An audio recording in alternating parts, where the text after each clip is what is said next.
नमस्कार, आप देख रहे हैं राजीव टाइम्स। मैं हूं आपके साथ अपूर्वा दर और वक्त हो गया है अपने इंदौर की खबरें जानने का। इंदौर नगर निगम ने पर्यावरण संरक्षण के तहत बड़ी कार्रवाई करते हुए जिंसी हाट क्षेत्र में अमाकन पॉलिथीन की खेप पकड़ी गई। सूचना मिलते ही निगम की टीम मौके पर पहुंची और तत्कालीन जांच शुरू कर दी है। जांच के दौरान प्रतिबंध और मानकों के विपरीत पाई गई पॉलिथीन को जब्त कर लिया गया है। इस मामले से संबंधित व्यापारी पर सख्त कार्रवाई करते हुए 50,000 रुपए का जुर्माना लगाया है।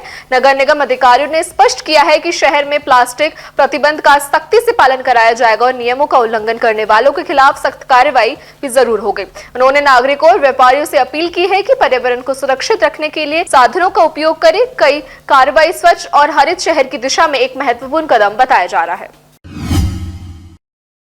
छतरपुर के नौगांव क्षेत्र में एक 26 वर्षीय महिला के घर से लापता होने का मामला सामने आया है। पति का आरोप है कि महिला घर से सोने चांदी के आभूषण और नगद लेकर फरार हो गई। वार्ड 17 में रहने वाली नंदकिशोर प्रजापति के अनुसार उनका विवाह 2 साल पूर्व रानी प्रजापति से हुआ था और वे स्थानीय बुक डिपो पर काम करता है। घटना के दिन वह दुकान पर था जबकि मां गांव गई हुई थी। इसी दौरान उसकी पत्नी अचानक घर से गायब हो गई। परिजनों ने पहले आसपास और रिश्तेदारों के यहाँ तलाश की लेकिन कोई सुराग नहीं मिला। इसके बाद थाने में गुमशुदगी की रिपोर्ट दर्ज करवाई। पति ने पत्नी के किसी अन्य व्यक्ति के साथ संबंध होने की भी आशंका जताई थी। पुलिस ने दर्ज कर जांच शुरू कर दी है।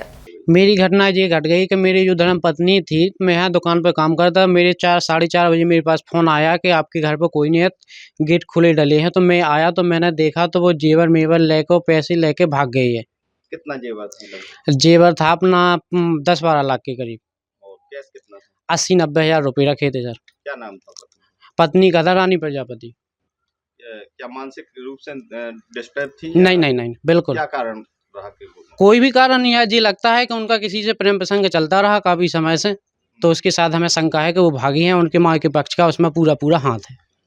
किसके ऊपर, किसी के ऊपर शक है क्या आपको? मुझे ये लगता है कि रिश्तेदारों के पे लग रहा है शक। जी, डिस्लरी रोड के नंदकिशोर प्रजापति थाने पर कल उपस्थित हुए, जिन्होंने बताया कि उनकी धर्मपत्नी कहीं चली गई है घर से, जिनकी रिपोर्ट पर से कल गुमशुदा कायम किया गया है। इसमें इसकी पता रसी की जा रही है और पता रसी के बाद उसकी कार्रवाई की जाएगी। सर, उन लोगों का कहना है कि कुछ जेवरात और कैश भी लेकर गई। जी, अगर ऐसा कुछ है तो उसके संबंध में भी जाँच की जाएगी। इंदौर के लसूड़िया स्थित सागर समृद्धि अपार्टमेंट में हुई दर्दनाक घटना में एक खुशहाल परिवार को बिखेर दिया। महिला इंजीनियर शंपा पाठक पांडे की मौत के बाद परिजनों ने 2 दिन तक बच्चों को सच्चाई नहीं बताई। पति सौरभ पांडे ने बच्चों को बताया कि उनकी मां की तबीयत खराब है, लेकिन जब वे 2 दिन बाद शव घर पर पहुंचा तो 2 बच्चे बिलक उठे। सौरभ ने बताया कि 13 मार्च को ही परिवार नए फ्लैट में शिफ्ट हुआ था। घटना से पहले वे नए घर लेने की योजना बना रहे थे, लेकिन हादसे ने अब सब कुछ बदल दिया। बताया गया है कि सोसाइटी में विवाद के दौरान आरोपी पिता पुत्र ने कार से महिला को कुचल दिया। परिवार पहले से ही अन्य दुख से उभर रहा था। पुलिस ने मामला दर्ज कर जांच शुरू कर दी है, जबकि परिजन आरोपियों पर सख्त कार्रवाई की मांग कर रहे हैं। इंदौर के एमजी रोड स्थित अपोलो टावर में काम करने वाली एक युवती से छेड़खानी का मामला सामने आया है। टुकोगंज पुलिस ने आरोपी यश सोलंकी के खिलाफ केस दर्ज किया है। पीड़िता के अनुसार वे कॉस्मेटिक शॉप में काम करती थी। आरोपी ने पहचान सहेली के माध्यम से हुई थी। रविवार रात करीब 9 बजे काम के बाद घर जाते समय आरोपी ने पार्किंग में उसे रोककर उसका हाथ पकड़ लिया और जबरदस्त बात करने लगा। विरोध करने पर उसने शादी का दबाव बनाया, नौकरी नहीं करने देने की धमकी दी। वहीं जूनी इंदौर क्षेत्र में 12 साल की बच्चे से मारपीट का भी मामला सामने आया है। मानिक बांध इलाके में हुए विवाद में बीच बचाव में हुई बच्ची के साथ 5 आरोपियों ने मारपीट की। पुलिस ने सभी आरोपियों के खिलाफ मामला दर्ज कर जांच शुरू कर दी है। इंदौर के राजेंद्र नगर इलाके में एबी रोड स्थित रीजनल पार्क के सामने फर्नीचर की 2 दुकानों में भीषण आग लग गई। आग इतनी तेजी से हुई कि कुछ समय में दोनों दुकानें पूरी तरह जलकर खाक हो गई। हादसे में लाखों रुपए का माल नष्ट हो गया है। फायर ब्रिगेड को सुबह करीब 4:15 बजे सूचना मिली, जिसके बाद 10 मिनट के भीतर 2 दमकल की गाड़ियां मौके पर पहुंची और आग बुझाने का काम शुरू किया। लकड़ी और अन्य जीवनशील सामग्री के कारण आग तेजी से फैलती हुई नजर आई। इसी की तरह रविवार रात के समय प्रेस कॉम्प्लेक्स में भी अचानक आग लग गई थी, जिससे लपटें उठती हुई नजर आई है। हालांकि इस समय रहते फायर ब्रिगेड अमले ने पहुंचकर आग पर काबू पा लिया। आपको बता दें, प्रेस कॉम्प्लेक्स में आसपास मीडिया के कई दफ्तर लगे हुए हैं। अगर समय रहते आग पर काबू नहीं पाया जा सकता तो बड़ा नुकसान भी हो सकता था। फिलहाल आग लगने के कारणों का पता नहीं चल रहा है। मामले की जांच जारी है।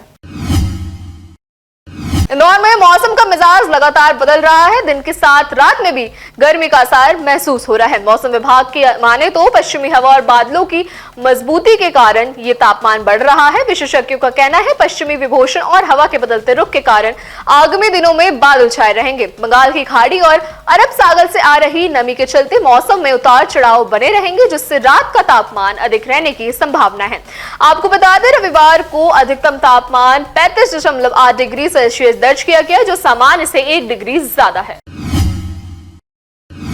धार के भोजशाला मामले में मुस्लिम पक्ष ने मध्य प्रदेश हाईकोर्ट की इंदौर बेंच में प्रस्तावित सुनवाई पर असंतोष जताते हुए सुप्रीम कोर्ट का रुख अपनाया। कमाल मौलाना वेलफेयर सोसाइटी ने विशेष आवेदन दायर कर मांग उठाई है कि 2 अप्रैल की सुनवाई से पहले 1 अप्रैल को उनकी आपत्तियों पर सुनवाई की जाए। सोसाइटी के अनुसार 11 मार्च को एएसआई सर्वे की वीडियोग्राफी उपलब्ध कराने की मांग की गई थी, लेकिन 16 मार्च की सुनवाई में इस मुद्दे पर कोई चर्चा या आदेश नहीं हुआ।